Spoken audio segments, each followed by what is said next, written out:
Friday, November 1st, 2024, and the Views opened with this whole notion, and there's an ad running. There's actually a few of them, in different forms. It's telling women that you don't have to, you don't have to disagree with your spouse. You can go into that voting booth and vote however you want. And there really is that the ad that they showed is actually pretty clever because it's very sort of close to home about how things kind of happen. Um, and it is setting uh, straight white Republican men just bonkers. And it's absolutely, I mean, this is comical. It just shows how incredibly fragile straight white men are. And that somehow they have this idea that their women are under their charge. That's just not the way it works. And I know there's this whole weird uh, fascination among younger women about being a trad wife. Um, but I don't think that they mean that they want to have to be fully controlled by their husband, including their thoughts and actions. It's just so old fashioned and misogynist and stupid. And this is the kind of thing that's been going on for decades. It's just now people are talking about it out loud. Women have sort of managed their husbands for decades, long before they had their own agency.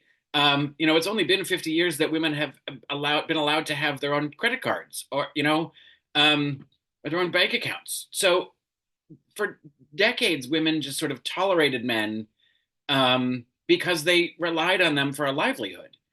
And nobody has to do that anymore. Um, and nobody needs to rely on a man for an opinion. Um, there was a while ago, I was out. I think it was somewhere during one of the days that Trump got indicted for something, and I was out with a couple female friends of mine. We were out on a deck overlooking a lake, and we were sort of joyful about this whatever the development was against Trump. And there was another couple, a man and a woman, that were sort of kitty corner behind us. They were the only people on the patio. So we were getting kind of boisterous, and then we tried to control ourselves and getting kind of boisterous and control ourselves. Those two people didn't speak to each other the entire time. He just sat there and scowled. Her back was to me, and to our table, so I couldn't really see what was going on with her.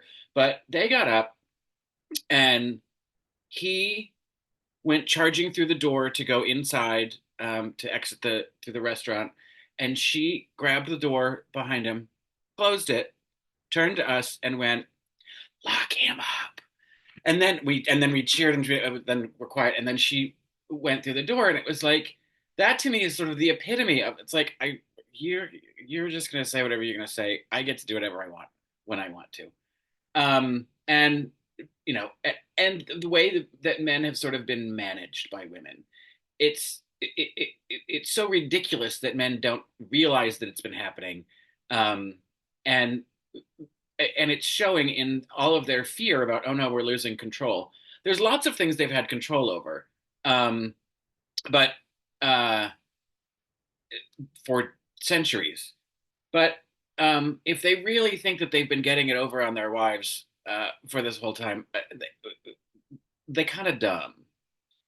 And it's for Jesse Waters to say what he did about his wife. I hope to hell she publicly goes, I did vote for Kamala. And like, call his bluff. Are you going to leave me now? Or she might as well go and have an affair because he's probably already doing it. Um, I just don't understand how people would put up with that kind of treatment. And for Newt Gingrich to say it's amoral to have a husband lie to his wife, or a wife lie to their husband, or a spouse lie to their spouse, although he would never put that in non-gender specific terms. He cheated on his wife and divorced her while she was going through cancer treatment. Wasn't that him?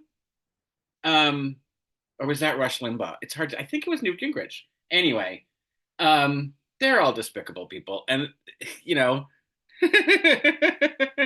they know how much they lie. They don't want to. They just don't want to be lied to. And it's the same thing about the whole discrimination. God forbid, um, white men become the minority. Then, oh God, are we going to get treated the way that we treat minorities? Stupid fucks. Anyway, the other thing that happened that Anna alluded to that they didn't really talk about is that JD Vance was on some interview and said he thinks that the normal gay guys will vote for Trump and Vance. And um, I don't know what he thinks a quote unquote normal gay guy is, other than maybe if he's thinking about himself, Lindsey Graham, Josh Hawley, you know, closeted homos that serve against their own purposes, that have deep internal shame. I don't know, but I can tell you right now, this normal gay guy knows where his vote has already gone. You stupid fucking couch fucker. And I don't want to talk about Chris Christie because I don't want to see him on this show anymore. Let's just try to have as low anxiety a weekend as we can.